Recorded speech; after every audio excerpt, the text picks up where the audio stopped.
Nagsimulang sumibol ang damdaming nasyonalismo ng mga Pilipino noong lamang huling bahagi ng ika-19 na taon nang buksan ng mga Espanyol ang Pilipinas sa pandaigdigang kalakalan. Ang pangyayari ito ay nagbigay daan sa paghubog ng pangkat ng mga edukadong Pilipino na kung tawagin ay ilustrado. Nangapanghigdangan ng pagsimula ng pag-aalsa sa Cavite noong 1872 na Padre Mariano Gomez, Padre Jose Burgos, at Padre Jacinto Zamora ay ipinabitay ng mga Espanyol. Wala tayong kasalanan. Bakit nila ginagawa sa atin ito? Tanggapin natin ang katotohanan. Wala tayo dapat ikatakot para sa Zamora.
Sinulat ni Dr. Jose Rizal ang katiwalian ng Espanyol. Ang galing na tapos ay naging instrumento upang makabuo ang mga Pilipino ng pagbansang pagkakilanlan.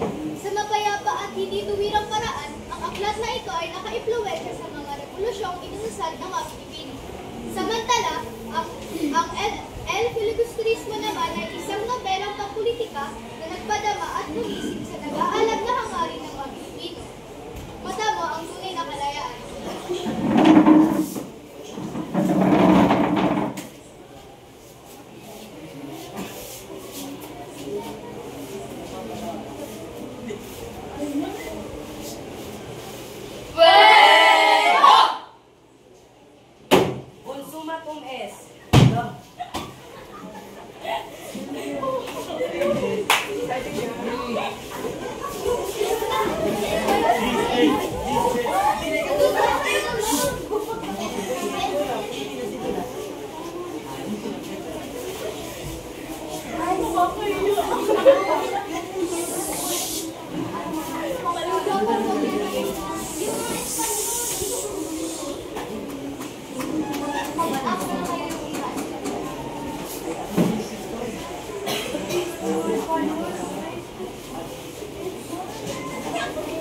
Ang damdaming nasyonalismo ng mga Pilipino ay mas lalong pang pinaalap ng unang sigaw sa Pugadawin noong noong Agosto 1896 sa pamumuno ni Andres Bonifacio na nagtatag ng katipunan.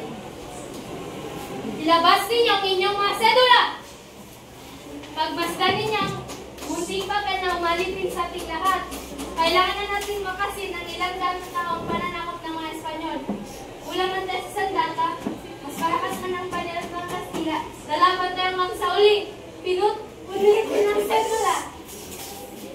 Mabuhay ang katipunan. Mabuhay! Mabuhay ang revolusyon. Mabuhay! Mabuhay ang Supremo. Mabuhay! Sama-sama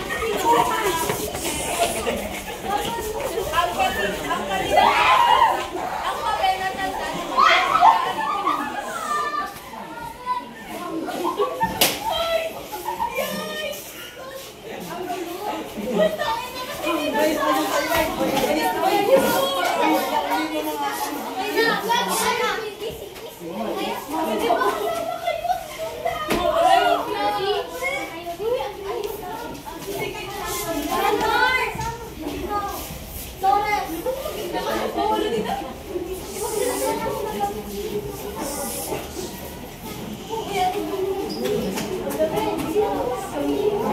Ngawit ng kamay ko.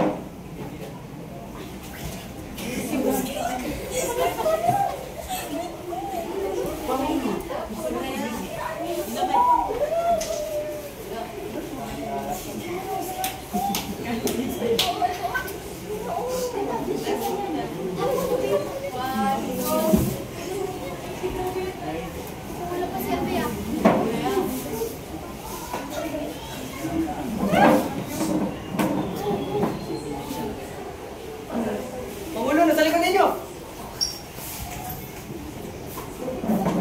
Bumuo ng despensa. Protektahan ang bayan.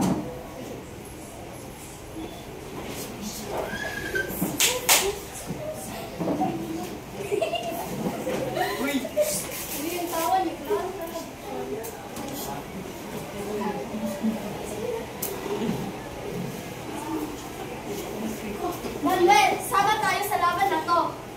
Panahon na upang isantabi ang alitan. Ang Pilipinas ay dapat manatiling malaya.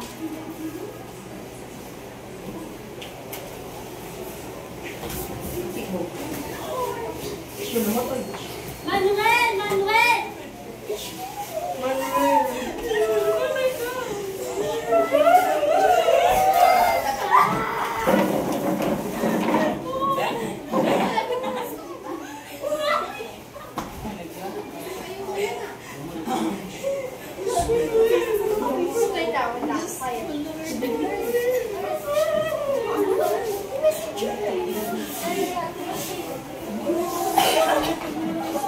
Ang haba pala.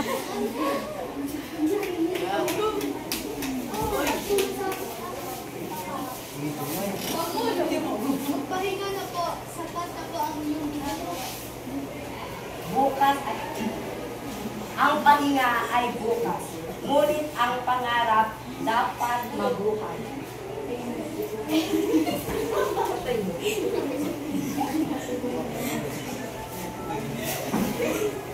Magpapatuloy namin ang laban, Manuel. Iwanan po ang gabay na.